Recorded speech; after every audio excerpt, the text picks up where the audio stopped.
यदा यदा हि धर्मस्य ग्लानिर्भवति भारत अभ्युत्थानमधर्मस्य तदात्मानं सृजाम्यहम्।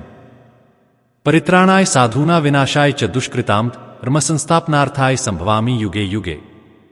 जब जब इस धरती पर धर्म की हानि होती है एवं अधर्म में वृद्धि होती है, तब तब साधुओं की, अच्छे लोगों की रक्षा करने के लिए, दुष्टों का संहार करने के लिए और धर्म की पुनर्स्थापना करने के लिए मैं इस पृथ्वी पर जन्म लेता हूं। हमें ऐसा बताया गया है कि आप चिंता मत करो, सभी दुष्टों का सर्वनाश भगवान श्री कृष्ण ही करेंगे। आपको कोई उचित या अनुचित कदम उठाने की आवश्यकता नहीं है। ये बात कृष्ण कह रहे हैं, या हमने इसे स्वार्थवश ऐसा समझा? आज के समय में हमें इस बात पर तर्क करने की आवश्यकता इसलिए आन पड़ी है क्योंकि सैकड़ों वर्ष पुरानी ऐसी कुरीतियां जो आक्रांताओं ने हम पर थोप दी, इस कारण हम उन्हें इस तरह से फॉलो करने लगे कि अपने अपने कर्मों का त्याग ही कर दिया। यदि कोई गरीब है तो भगवान की देन, अमीर है तो भगवान की देन, विवाह के लिए जोड़ियां आसामान में बन गईं, बच्चे हुए वो भी भगवान की देन। यानी हमने अपने कर्मों का, प्रयासों का त्याग कर दिया और सब कुछ भगवान के ऊपर छोड़ दिया।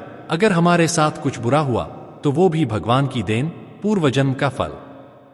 अब मैं कंफ्यूज हूं कि मेरे पूर्व जन्म का पाप मुझे भगवान इस जन्म में दे रहे हैं, तो वह साधारण इंसान से भी ज्यादा खराब हैं।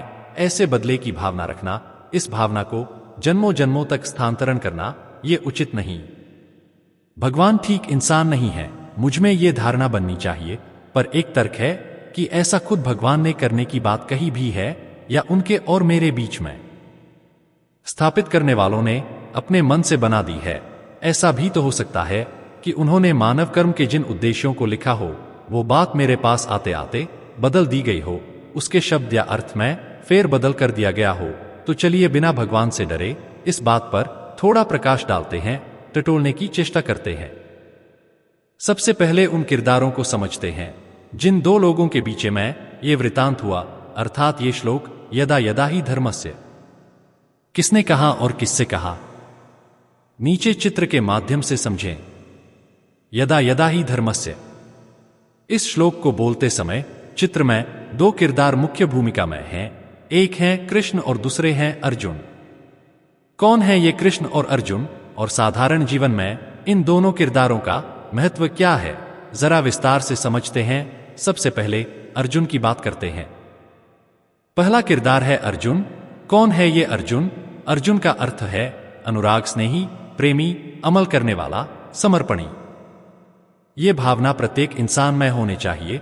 किसी व्यक्ति को अपने विचारों से इतना दृढ़ नहीं होना चाहिए कि वह उन्हें त्याग ही न सके, क्योंकि यदि वह अपने विचारों को त्यागेगा नहीं तो जीवन में परिवर्तन असंभव है। यदि जीवन में परिवर्तन न हुआ तो नया ज्ञान, नई बातें, नए संसाधन और नई जीवन प्रणाली से जुड़ाव कैसे होगा?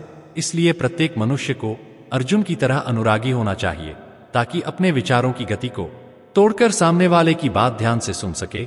उसके बाद उस बात का चिंतन करना, उस पर निर्णय लेना, ये बात की बात है। इस चित्र में दूसरा किरदार है कृष्ण। यहां पर कृष्ण किसी व्यक्ति विशेष का नाम नहीं, क्योंकि कृष्ण को आत्मज्ञान प्राप्त है, वे आत्मगुणी हैं। और जो व्यक्ति आत्मगुणी बन जाता है वो सारे संसार को एक समान दृष्टि से देखता है। वो जीवों के कायाकल्प से प्रभावित नहीं होता, वो व्यक्ति के कर्मों से प्रभावित होता है। वह स्वयं को भी आत्मा के रूप में देखते हैं। पूरी भागवत गीता में वो जितनी भी बार मैं कहते हैं, उनके इस मैं का अर्थ कोई अकेला व्यक्ति नहीं, अर्थात आत्मा है। जब वो कहते हैं मैं ही सृष्टि के कण कण में हूं, इसका अर्थ है कि आत्मा जीवनदायिनी ऊर्जा पृथ्वी के कण कण में है।